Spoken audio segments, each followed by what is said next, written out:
So let's start. Have some faith, be unstoppable, and don't give a damn about what anyone has to say to you. Hi, I'm Nancy Goyal. I'm 22 years old, an over emotional storyteller, but थोड़ा सा practical भी हाँ, थोड़ा सा इसी पर हाँ. So the topic today is upside of your darkness. जब मैंने टॉपिक के बारे में बैठ के सोचा ना, तो मुझे लगा दैट हाँ, माई dark side had really an upside. हम सबकी लाइफ में ऐसा ना ऐसा एक मोमेंट आता है जहाँ हमें लगता है कि जैसे हमारी लाइफ अंधेरों से भर गई हो. जैसे अब शायद पता नहीं क्या करें कि इससे कैसे निकल पाएंगे. इससे तो बाबा अब नहीं बच पाएंगे. पर निकल जाते हैं ना, सब ठीक हो जाता है ना. और मुझे तो पता है क्या लगता है कि बड़ी बड़ी मुश्किलों से तो निकल जाते हैं, छोटी छोटी दिन पर दिन जो बातें होती है ना उसमें अटक जाते हैं. तो खैर रही बात मेरी, तो मेरी शुरुआत हम बचपन की कहानी से करते हैं. The most influencing person in my life has been my father. मेरे पापा चार्टेड अकाउंटेंट. हाँ, तभी शायद मैं भी सीए कर रही हूँ. तो मेरे पापा के मुताबिक ना इंग्लिश, हिंदी, उर्दू सब सिर्फ बात करने के तरीके थे. बातों में तमीज़ रखना, तहजीब रखना, लहजा बरकरार रखना ज़्यादा ज़रूरी था. बस उसको मत भूलो, फिर सब वो ठीक है. हाँ. And he had a very good plan. 3rd class तक उस स्कूल में पढ़ो जहाँ मात्रा की गलती ना करो. 8th क्लास तक जहाँ हिम हर एज में फ़र्क समझ सको. और उसके बाद मत खुद के लिए पढ़ो, अपने सपने पूरे करो. And he was going with that plan anyway without asking me. तो मैंने शिफ्टेड माई फर्स्ट स्कूल ना, तो it was a shift, literally shift from Anurag Kashyap set to a Karan Johar movie. तो आप ऐसे सोच रहे हो, मैं फर्स्ट डे से एंटर कर रही हूँ स्कूल में एंड मैं वहाँ की लड़कियों को देख रही हूँ and I was like okay ठीक है, short skirts, high ponytails, nails painted, and I on the contrary was the mid-length skirt with the braided hairs and quite confused that what the hell I'm doing here. Where should I go? पता ही नहीं. कैसे तैसे करके class में पहुंची. मेरा section था ए. मुझे वहाँ पहुँच के पता लगा कि सेक्शंस जो है वो परसेंटेज के बेस पे अलॉट करे गए हैं. तो मेरे पिछले स्कूल में 90% से ऊपर थे. हाँ, आई वॉज इंटेलिजेंट. तो वहाँ पे पहुँच के मुझे जब ये पता लगा and obviously to be classmate student didn't like me. उन्हें मेरा रहना सहना बोलना कुछ पसंद नहीं आ रहा था. तो they started teasing me by touching my hairs, by asking me to spell out the difficult words which were for me at that time. They asked me to spell out the words like turbulence which they were causing in my life. But fine, I did it anyway. I didn't break down. I said, हाँ okay, let it be. तो last में जाके उन्होंने क्या किया, अपनी teacher को जाके बोला, आपको लगता है ये बच्ची हमारी क्लास में होनी चाहिए? लगता है, देखो तो यार. And teacher also shifted my section to section B by saying I am not a A class material. अब कहानी यहाँ भी रुक जाती तो चलता, पर इंग्लिश तो अभी भी बेकार थी ना. I scored good in every other subject but English. तो खैर एक दिन मैंने came back home, I broke down, I threw a tantrum and I told my papa कि देखो स्कूल चेंज करा दिया, पूछा भी नहीं, यहाँ पे एक दोस्त भी नहीं है, कोई बात नहीं करता है, कोई मेरी तरफ देखता भी नहीं है, और तो और लंच भी अकेले बैठ के करती हूँ पापा मैं. आपने बच्चे देखे हैं स्कूल के, क्या सुंदर और कूल बच्चे हैं ना, और मुझे देखा है आपने? क्या क्या सोच के पापा? पापा आए बड़ी शांति से मेरे पास आके बैठ के बोलते, मुझे लगा कुछ अच्छा बोलेंगे, कह रहे तू मेरी बेटी तो नहीं है, तो मेरी बेटी तो हो ही नहीं सकती, मेरी बेटी होती तो कभी हार ही नहीं मानती. क्योंकि मैं जिस नैन्सी को जानता हूँ ना, मैं जिस नैनू को जानता हूँ, वो तो कभी हार मानती ही नहीं है. याद है जब साइकिल चलानी सीखी थी, तू गिरती थी तू उठती थी, तू गिरती थी तू उठती थी, पर हारती तो नहीं थी. तो पढ़ाई तो है, हो जाएगी. लैंग्वेज ही तो है ना, सीख ही जाएगी. किसी भी चीज़ को अगर इतना सर पे बिठाएगी तो उसके भाव तो बढ़ेंगे ही ना. धीरे धीरे कदम बढ़ा, सब हो जाएगा. और अगर फिर नहीं भी हुआ ना, तो इंसान कमियों से ही बनता है. शायद यही सुनना था मुझे, बस फिर क्या. फिर मैंने डिक्शनरी, नॉवेल्स, न्यूज़पेपर्स, लोगों से ऐसे टूटी फूटी इंग्लिश में बात करना, मुझे जो हो पाया करा, रोज़ अपनी बेइज्जती कराई. पर हाँ देखो आज इतना लायक है कि यहाँ खड़े हैं ना.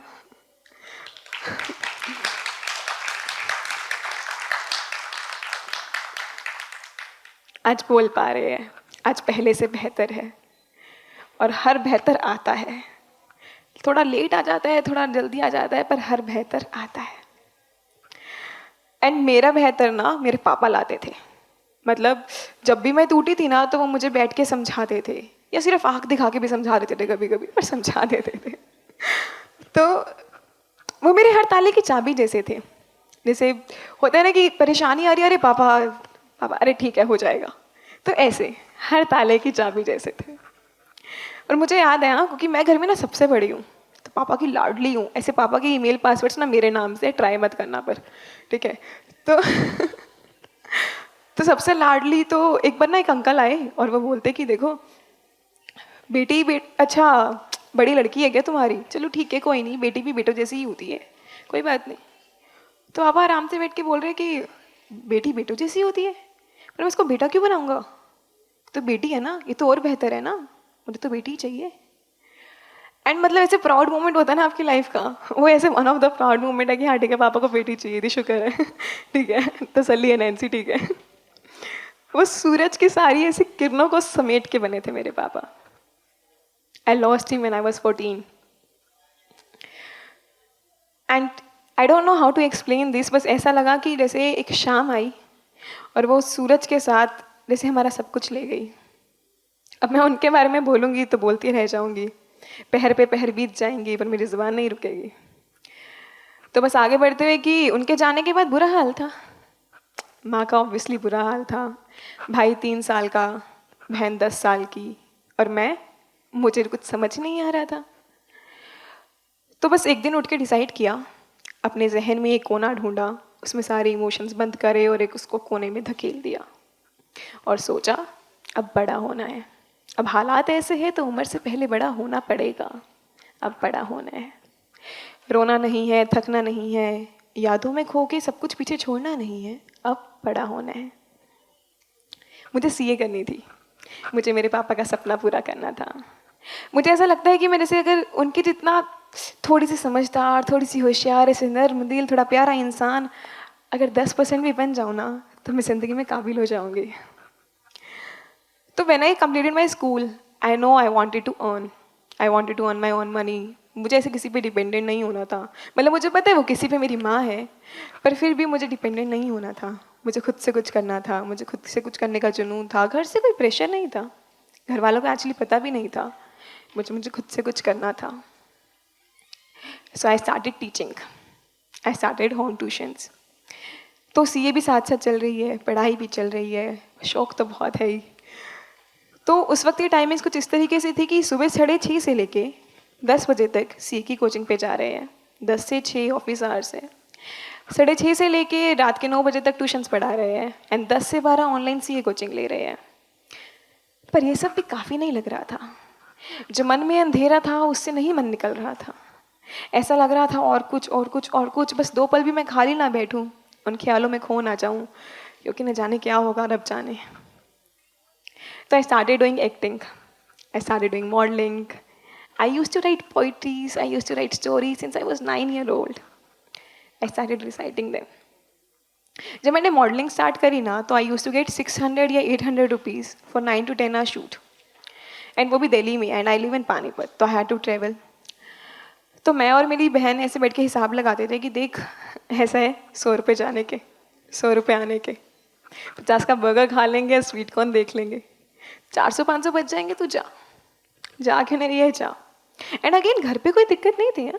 घर वालों को ट्यूशन पढ़ाने का जब पता लगा तो डांट बहुत पड़ी थी, पर खुद का वो जुनून जो था ना वो बढ़ रहा था। मुझे मालूम था अच्छे से कि मुझे पापा की कमी मैं पूरी नहीं कर पाऊंगी कभी, पर मुझे न जाने की उनकी मेहनत, उनकी थोड़ी सी मेहनत चुरानी थी, उनका वो नाम चुराना नहीं, पर उनकी जितनी अगर मेहनती मैं थोड़ी भी बन जाऊँ ना तो ज़िंदगी में शायद सब्र आ जाए। इन सब में मालूम है मेरा साथ किसने दिया, मेरी माँ ने।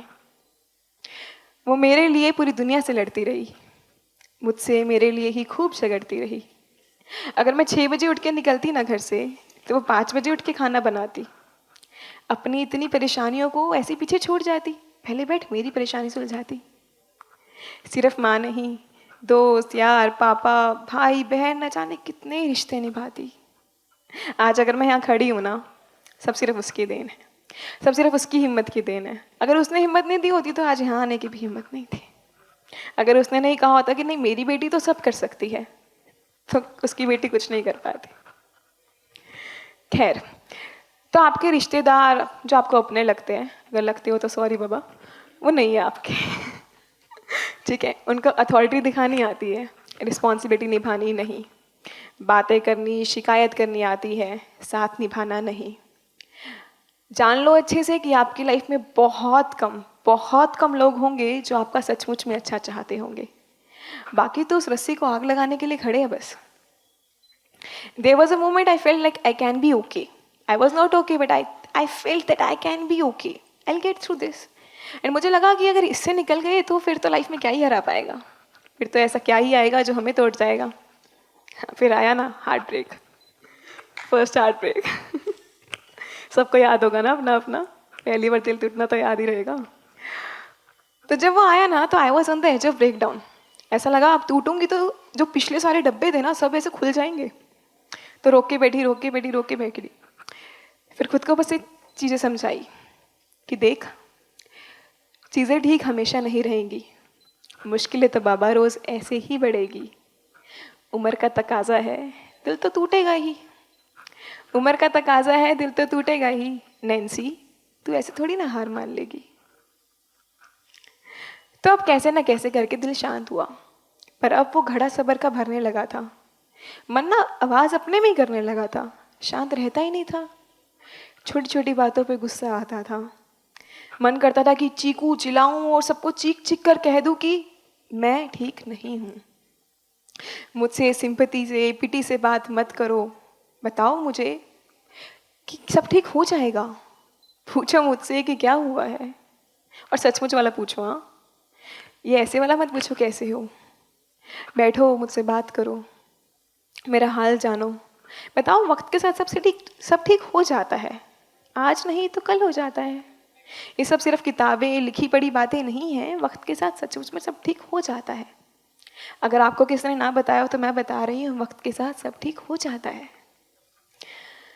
तो तब कोई नहीं आया, गलती उनकी भी नहीं थी। उन्हें मालूम ही नहीं था कि मैं ठीक नहीं हूँ। वो थोड़ी बहुत एक्टिंग ही करके झूठा मुस्कुराना सीख लिया था मैंने। अच्छे से मुस्कुराती थी, एंड स्माइल प्यारी, ऐसा सब कहते हैं।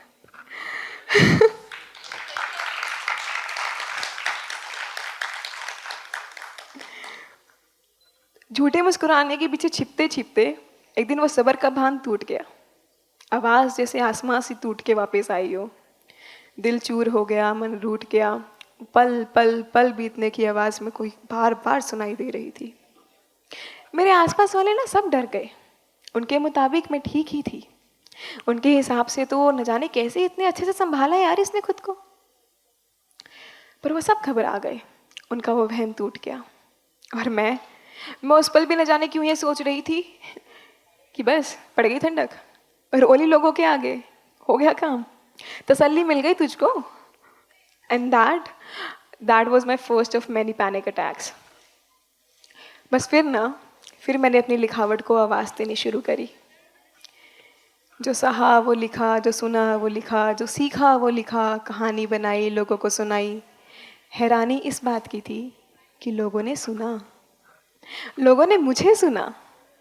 The girl who just went through a very toxic relationship, the one who lost all her friends, the one who was not allowed to cry, huh? Because she had to be the strong one. She is the eldest, she had to be the strong one in the family, and she was not allowed to cry. The one who lost her father and probably will never be that happy again. उसको लोग सुन रहे थे, उसके ख्यालों को लोग पढ़ रहे थे। मुझे रियलाइज़ भी नहीं हुआ कि कब मैं कंटेंट क्रिएटर बनी, कब मैंने लिखना शुरू किया, पर मुझे लोग सुन रहे थे। और बुरे वक्त की ना एक खास बात है, इससे नीचे जाओगे कहाँ, इससे ज़्यादा खोओगे कैसे। और जब मुझे रियलाइज़ हुआ ना तो मुझे लगा अब खोने को बचा क्या है, अब तो बस पाने को ही है ना सब कुछ।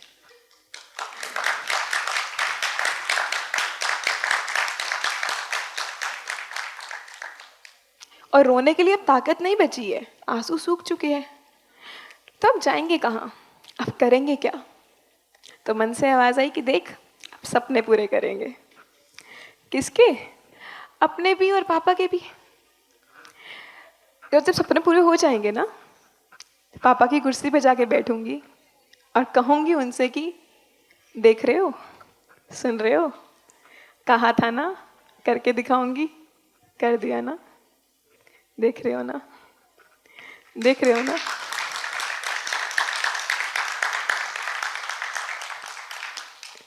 You know, each individual piece of yours has to be replaced and has to be refunctioned to get the best of yourself.